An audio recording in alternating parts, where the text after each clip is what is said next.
Saudara-saudara, khususnya keluarga Bapak Sony Kurniawan yang pada hari ini berkumpul bersama-sama dalam jumlah yang lengkap dan bahkan rasanya lebih lengkap daripada sewaktu ada acara semacam ini di rumah di sana, ya. Walaupun ada yang kurang, seingat saya dulu ada teman bapak yang agak tua itu hari ini tidak hadir, ya, tetangga atau siapa itu, teman adik ipar, ya. Nah, saya masih ingat itu, kurang satu, tapi yang dulu tidak datang hari ini muncul, ya. Yang lain sih masih tetap, ada satu yang dulu juga nggak datang sekarang muncul, ya.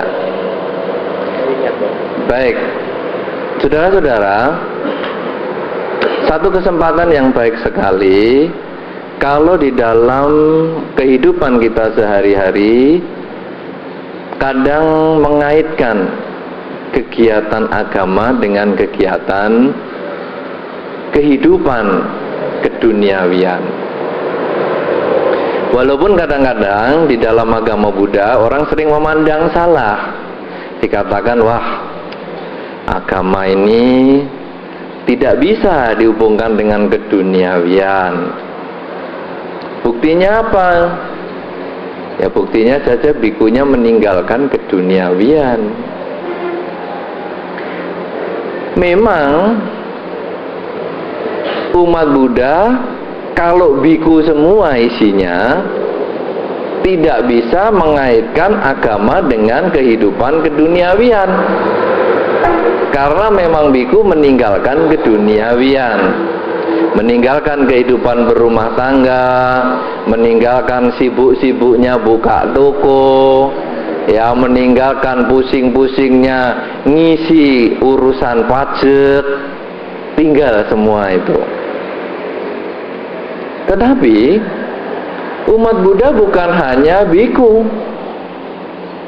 Umat Buddha juga ada yang sebagai anggota masyarakat, perumah tangga, hidup berumah tangga, punya suami, punya anak, punya istri, punya menantu, buka toko, buka usaha, buka bank, buka apa saja. Nah, ini jelas tidak meninggalkan kehidupan keduniawian, ya.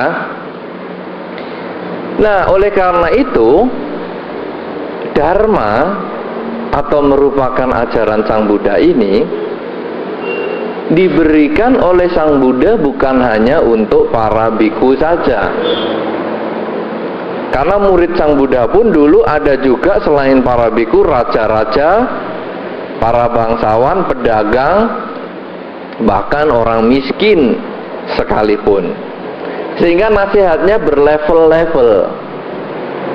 Untuk biku, wah, nasihatnya ya bagaimana meninggalkan keduniawian, supaya rambut dipotong pun tidak menyesal, tidak berumah tangga ya tidak menyesal, tidak punya toko segede ini ya tidak nyesel. Itu ada resepnya untuk biku. Tapi untuk raja tentu tidak dikasih ajaran seperti itu. Raja diajari, buanglah rambutmu. Wah, raja India panjang-panjang rambutnya, suruh buang rambutnya kan hilang kekuasaannya. Nah, sehingga raja-raja juga diberi bagaimana teknik memanage negara itu dengan baik. Salah satu yang sangat terkesan sekali, yang sangat mengesankan adalah manajemen pemerintahan yang pada satu ketika Sang Buddha pernah ditanya oleh seorang raja yang akan menyerang raja lain. Memang saya pikir-pikir sejak zaman Sang Buddha, para biku sering dianggap orang yang punya kelebihan. Padahal kita orang yang punya kekurangan. Paling tidak kurang rambut, tapi dianggap punya kelebihan. Nah, kelebihan yang baru-baru lewat ini, kalau ketemu saya kadang-kadang orang tanya, Bante, bola saya menang yang mana Bante? Loh, lah kalau saya bisa main, bisa nombok, saya tomboki sendiri. Nah, lalu ada lagi, Bante, saya mau buka usaha, kira-kira lancar enggak Bante? Nah, Bantenya saja enggak usaha, ditanyai usaha. Tapi ya begitulah, itu sejak zaman dulu. Lebih parah lagi kalau ada orang hamil, Bante, ini laki atau perempuan Bante? Lah, tanya suaminya sendiri. Atau USG lah, bayar sekian puluh rupiah, sekian ratus rupiah kan tahu laki atau perempuan, itu aja ditanyakan bikunya. Nah, itu normal sejak zaman Sang Buddha dulu juga begitu. Rajanya datang, Bante, saya mau nyerang negara sana, menang apa kalah Bante? Sang Buddha tidak menjawab menang, kalah, tidak. Tapi Sang Buddha memberikan pertanyaan kepada murid yang lain, yang biku. Pertanyaannya begini, apakah negara yang sana masih sering mengadakan pertemuan-pertemuan dengan penuh akur dan damai? Oh, masih. Lalu Sang Buddha kasih keterangan, wah kalau begitu sulit dikalahkan. Nah, kemudian tanya lagi, apakah di sana itu, negara itu masih suka menghormati peraturan-peraturan yang ditentukan oleh para leluhurnya atau generasi sebelumnya? Masih. Wah, sulit ini dikalahkan. Apakah di sana itu masih suka menghormati orang-orang yang lebih senior?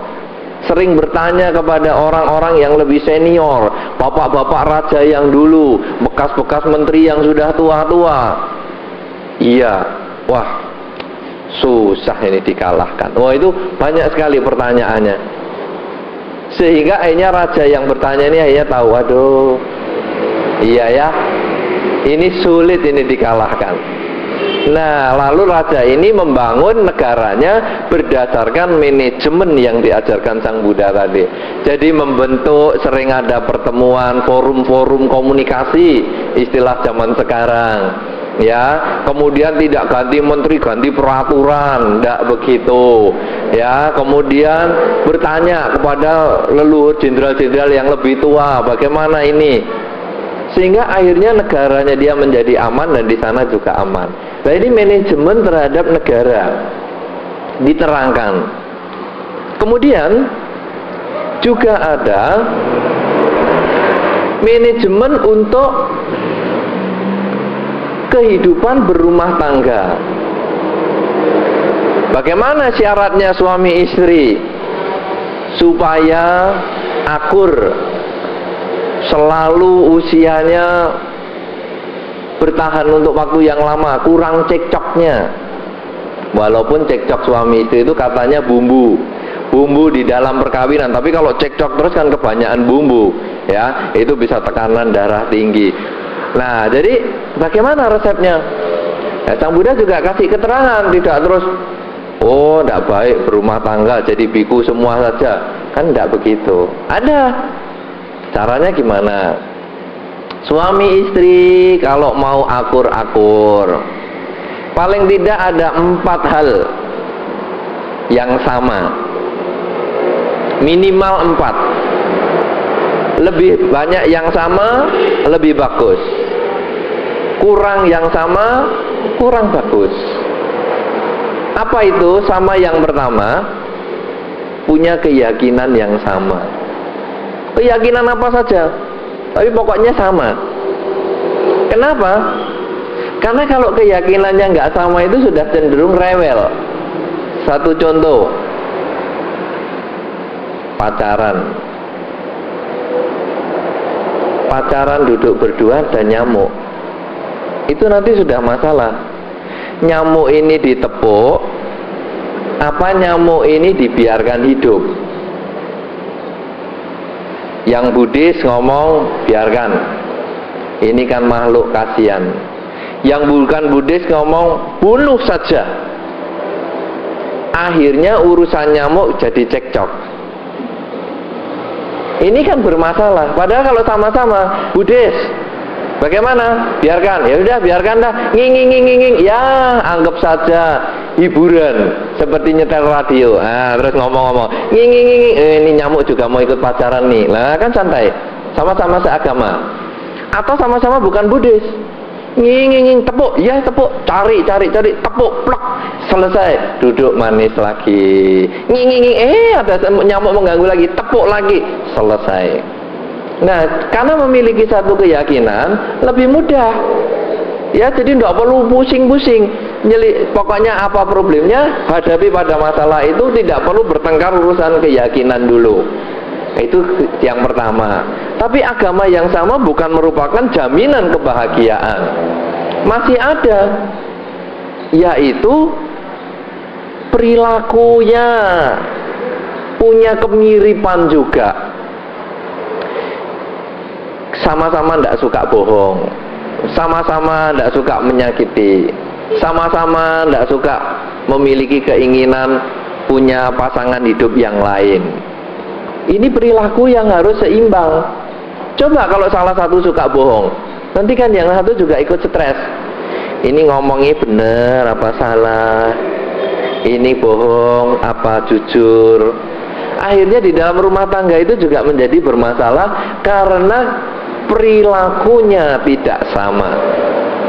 Agama sama, perilakunya juga seimbang. Suka bohong ya bareng sudah suka bohong. Ayo sudah pinter-pinteran bohong yang mana? Ya tapi bukan itu yang diajarkan agama. Karena kalau agama kan nggak ngajari bohong-bohongan. Jadi diajari untuk jujur, ya benar. Sudah agamanya sama, perilakunya sama, punya kedermawanan yang sama, kerelaan yang sama. Kedermawanan tidak harus berupa materi. Kedermawanan itu bisa berupa yang bukan materi, tenaga, pikiran. Satu contoh, semua agama mengajarkan, tolonglah lingkungan Anda, berbuat baiklah kepada lingkungan Anda, sayangilah keluarga Anda, sayangilah sesama makhluk, sesama manusia, sayangi. Suami istri sudah sayang semua, sama ini pengertiannya. Sama-sama perilakunya benar. Wah, perilakunya baik, nggak pernah bohong. Suaminya suka menolong. Tiap hari dia pergi ke temannya yang menderita, dia bantu. Ya, kasih kerjaan, kasih apa. Nanti siangnya lagi pindah lagi ke panti asuhan mana. Kasihan loh panti asuhan itu, aku bantu juga. Tiap hari pindah lagi ke panti jompo sana, kasihan loh di sana. Menurut agama ini harus menolong ini kan mereka malu menderita. Istrinya nggak suka begitu. Akhirnya kalau pulang istrinya ngomel, kamu ini kawin sama aku apa sama orang yang di panti jompo itu? Oh kamu tiap hari ke sana, terus apa-apaan? Loh, ini agama sama, perilaku kebaikannya sama, tetapi kedermawanannya tidak sama. Ini juga menjadi masalah. Nah, oleh karena itu, kedermawanan ini juga disarankan sama. Suami istri saling memahami. Oh, dia membantu di sana. Oh, dia juga mamahnya kasihan nih, mamahnya sudah tua, dia nuntun-nuntun. Ya enggak apa-apalah, kita pinjamkan pasangan hidup kita untuk ngopeni, merawat orang tuanya yang sudah tua, yang sudah pikun. Nah, kita bisa mengerti. Selain agama sama, punya perilaku yang sama, punya kedermawanan yang sama, suami istri bisa bahagia kalau kebijaksanaannya sama. Apa itu kebijaksanaan? Kemampuan mengerti bahwa hidup tidak kekal, itu sama. Satu contoh, suami istri lalu punya anak udah gede-gede seperti ini. Nanti anak sudah gede, biasanya terus berumah tangga. Sudah berumah tangga, kadang-kadang waktu mau berumah tangga saja jadi berat. Ini kan anaknya satu ya laki. Ini kan semua cewek semua. Lah ini kan nanti hilang semua. Ya.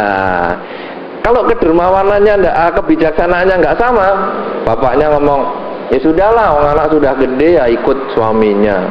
Mamahnya ngomong, wah jangan. Aku loh dulu yang melahirkan, susah-susah 9 bulan aku menghamilkan dia, ya tahu, merawat dia di dalam kandungan. Sekarang lahir, gedekannya saja susah, sesuap nasi sedikit demi sedikit, disekolahkan baik-baik, gede-gede diambil orang. Kok enak? Nah, ini kebijaksanaannya tidak sama. Akhirnya jadi cekcok, sudah anakku di rumah saja. Yang satu ngomong, anak Allah ikut suaminya sana. Ini bermasalah karena tidak menyadari bahwa hidup itu tidak kekal, bahwa apa yang kita pegang saat ini satu ketika dia akan lenyap, satu ketika dia akan berpindah. Tetapi kalau semua kebijaksanaannya sama, anak sudah gede ya biarlah jalan sendiri-sendiri, dia punya pasangan hidup sendiri, dia bisa berumah tangga, dia bisa bekerja, biarlah sendiri. Suami istri bisa berpikir gitu ringan. Nah, sehingga malah kadang-kadang ya sudah si A di Surabaya, si B di Jakarta, si C di Singapura, si D di mana? Tiongkok misalnya. Nah, nanti orang tua tinggal santai-santai. Yuk kita jalan-jalan ke Singapura. Nah, ke anak yang satu. Ayo kita ke Tiongkok. Nah, jadi justru malah anak dipasang di berbagai negara sehingga punya alasan jalan-jalan tiap tahun, keliling-keliling. Ini kalau kebijaksanaannya sama. Tapi kalau tidak, wah jengkel, anakku kok jauh padahal dulu waktu kecil masih deket-deket sama aku terus. Iya, kalau kecil-kecil sudah pindah ke tetangga itu namanya anak nakal. Mesti kecil-kecil ya kumpul sama orang tuanya. Nah, ini kan resep untuk berumah tangga. Nah, sekarang bagaimana dengan perdagangan? Nah, siang hari ini kan kita berbicara tentang perdagangan. Apakah dengan kebaktian ini lalu dagang menjadi laris, sukses? Kebaktian itu hanya mendukung salah satu untuk bisa sukses, tetapi bukan satu-satunya yang membuat usaha sukses. Kalau satu-satunya usaha untuk sukses itu adalah dengan sembahyang, maka sembahyang itu akan mengentaskan kemiskinan. Jadi semua orang nggak ada yang sekolah bisnis, tidak ada orang yang sekolah yang tinggi-tinggi, belajar ilmu sembahyang terus. Jadi pokoknya, oh toko sepi sembahyang, ngeng waris. Wah, ini mau buka toko sembahyang, wah dagangan rame. Tidak begitu ya. Sembahyang ini adalah memberi kondisi, mungkin 10%, ya 10% biar lancar. Kenapa? Kok bisa 10%? Karena sembahyang ini mengkondisikan, menyebabkan pada saat upacara seperti siang hari ini, pikiran, ucapan, dan perbuatan kita itu baik. Coba selama beberapa menit kita berkumpul, kita nggak mikir yang jahat-jahat, nggak mikir yang jelek-jelek, nggak ngomong yang jelek-jelek, ya kan, diem semua, nggak melakukan yang jelek-jelek. Misalnya di bawah ada semut, ya Anda yang nggak pencet-pencet, Anda biarin aja dulu. Nanti kalau sudah selesai baru saya cari sarangnya di mana, saya basmi semua ini semutnya. Nggak ada pikiran jelek. Nah, di dalam Dharma, apapun yang Anda lakukan, walaupun hanya sekejap kebajikan itu, ini ada buahnya. Ibaratnya biji sawi yang ditanam pun dia akan tumbuh, walaupun itu buahnya sangat kecil, bijinya sangat kecil. Nah, demikian pula, karena itu kalau sekarang pada siang hari ini, keluarga Pak Soni ini, ya mengadakan pemberkahan toko dengan mengadakan upacara, ini tentu kita mengharapkan supaya usaha lancar. Tetapi bagaimana supaya usaha ini menjadi lebih besar, lebih lancar, sesuai dengan Dharma? Ini juga diajarkan. Karena di zaman Sang Buddha dulu juga ada beberapa pedagang, pengusaha. Memang belum ada pengusaha tune up, spuring, balancing, belum ada. Karena dulu adanya cuma kereta. belum perlu di balance, chambering belum perlu, ya. Nah, tetapi ada. Bagaimana caranya? Nah, ini Sang Buddha memberikan beberapa teknik usaha untuk bisa maju. Yang pertama, seseorang untuk berusaha dia membutuhkan semangat. Semangat berjuang, semangat berusaha. Kalau buka usahanya sudah loyo-loyo, tidak akan bisa semangat. Tapi semangat ini timbul dari mana? Timbul dari kesenangan yang kita miliki. Jadi misalnya, kalau Anda buka, misalnya ini ada tune up, ada spuring, balancing seperti tempat ini. Sebetulnya harus dimulai dari hobi. Tidak bisa tahan melihat mobil tidak stabil.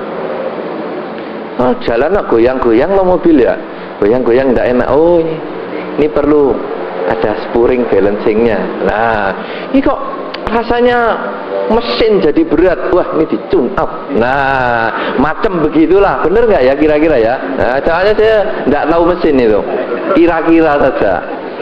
Nah, jadi kalau kita merasa senang, begitu baru kita buka. Sehingga apa? Kalau ada orang tune up di sini, keluar, wah kok nggak beres? Kita tidak mengatakan ini sudah beres ini, tadi sudah bagus. Tidak, itu menjadi tantangan. Masa? Oh, tes-tesannya saya, setelannya saya, masa masih kurang mantap? Coba, nah, disetel lagi, lalu dicoba lagi. Loh, ini sudah mantap, masih kurang. Coba mana? Nah, karena kita senang, maka kritikan orang itu justru menjadi tantangan untuk kita. Ngapain aku nggak bisa? Aku harus bisa. Buka sandal. Nah, itu harus dimulai hobi ganti-ganti sandal. Nah, kalau Anda jualan sandal tapi Anda sendiri tidak pernah ganti sandalnya 15 tahun, sudah sampai tumitnya kena lantai yang masih belum ganti, ompong semua tumitnya. Wah, itu jangan buka sandal. Jadi coba sandal. Nah, jadi bisa promosi. Oh, sandal ini loh bagus. Saya pakai di keramik yang licin, tidak selip. Loh, anti slip ini karena saya sudah praktek. Terus ganti lagi. Oh, ini sandal yang ini lain lagi. Wah, ini kalau jalan di tempat yang pasir-pasir, wah, pasir nggak banyak masuk ke sepatu. Nah, jadi Anda tahu kenapa? Karena Anda promosi. Jangan seperti saya nggak punya rambut, promosi obat rambut. Lihat nggak cocok. Ya, kalau Anda sekarang jual sandal tapi Anda sendiri nggak pernah pakai, wah ini kurang sip. Nah, karena itu ini merupakan kesenangan. Anda harus mulai dari apa yang Anda senangi, Anda memilih pekerjaan itu. Ya, Anda senang apa saja, sebutkan. Nanti Anda bisa memilih pekerjaan. Ya, itu semua bisa. Anda senang masak, jadilah tukang masak.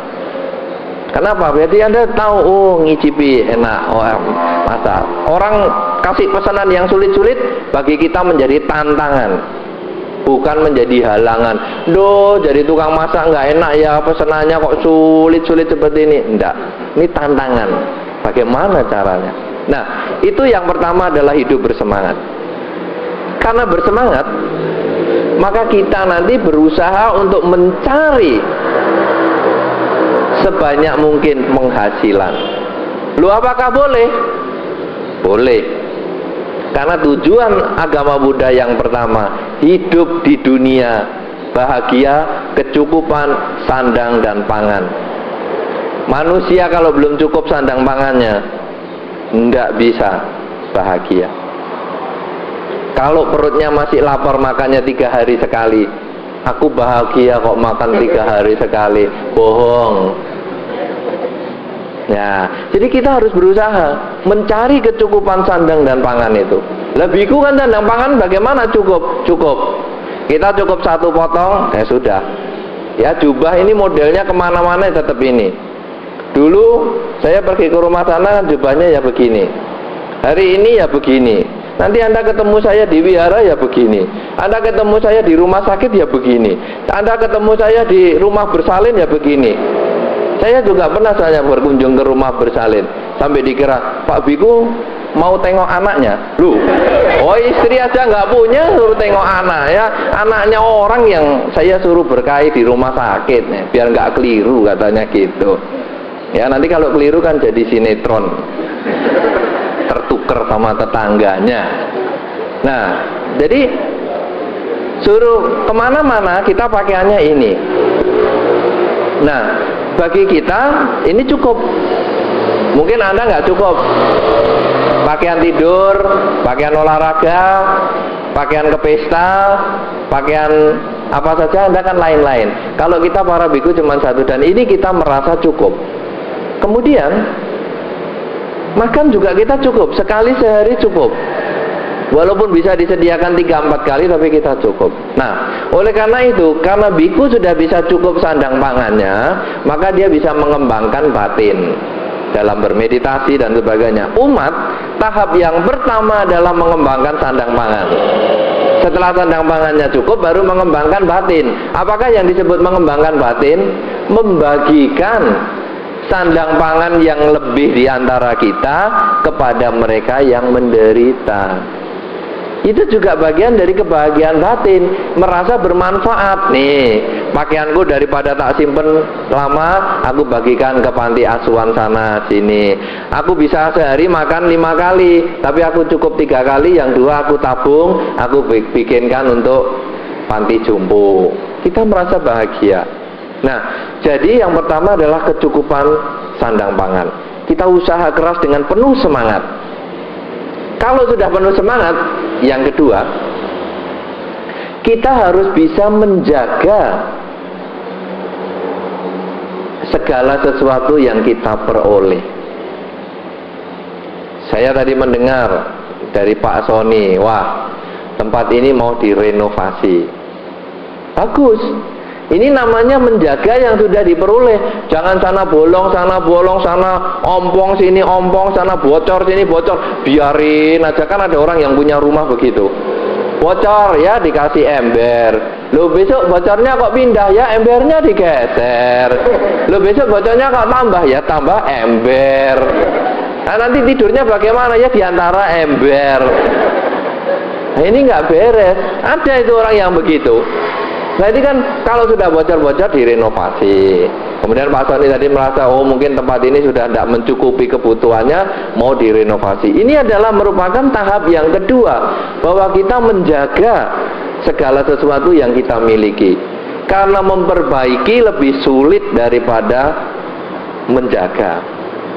Kalau sekarang kita sedikit-sedikit ya kita jaga biar tidak rusak, enak, biayanya ringan. Ya, spuring balancing biayanya ringan. Coba nggak pernah di spuring balancing sampai 15 tahun, roda kan goyang-goyang ya, sampai asnya patah kan bisa deh itu.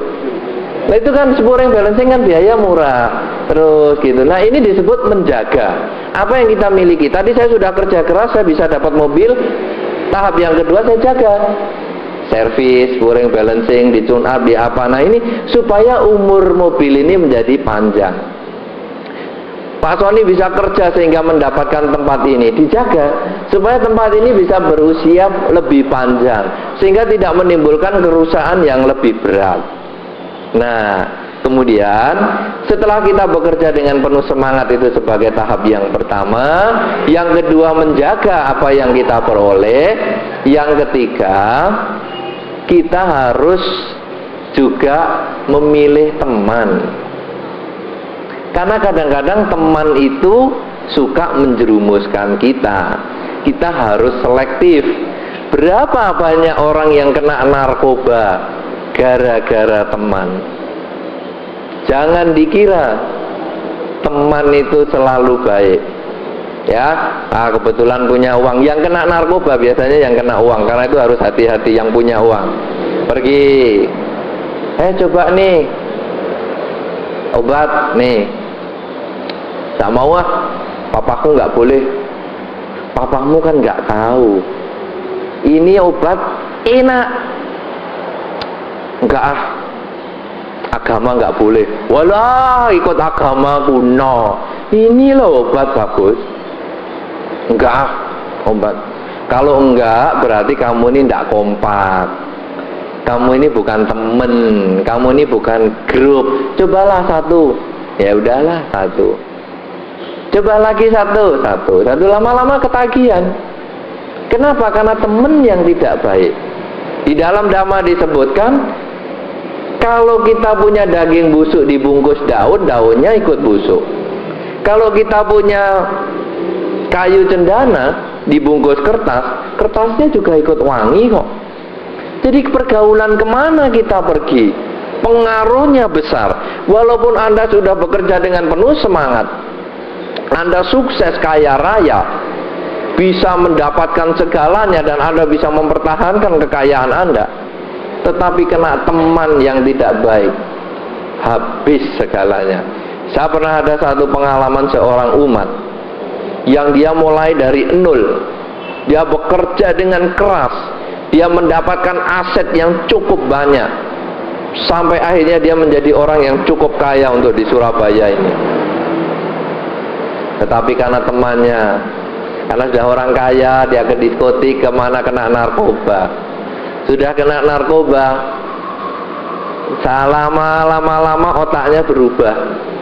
Otaknya berubah, masuknya sekarang ke Lawang sana, ke panti, ke rumah sakit jiwa. Lalu bagaimana aset seluruhnya, usahanya dia habis, nggak karu-karuan. Orang yang dulunya sukses, orang yang dulunya mulia, begitu kena teman yang tidak beres, hancur, tidak bisa bangkit lagi.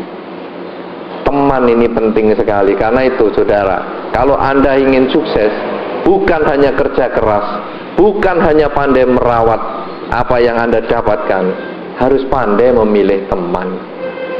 Sekarang kalau sudah bisa tiga, bisa kerja keras, bisa merawat, dan bisa pilih teman, ada syarat yang keempat yang perlu juga dimiliki supaya kita tetap sukses dan berjaya, yaitu bisa menggunakan keuangan kita itu dengan bijaksana.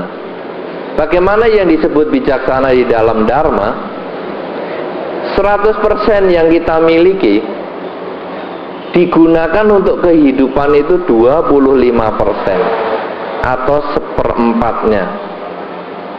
50% lainnya ditambahkan pada modal, dan 25% sisanya ini yang disimpan atau didepositokan atau untuk berbuat kebajikan.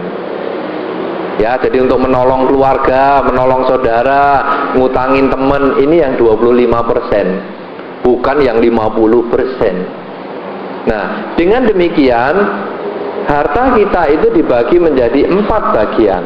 25% pertama untuk hidup, bayar listrik, telepon, makan, dan sebagainya.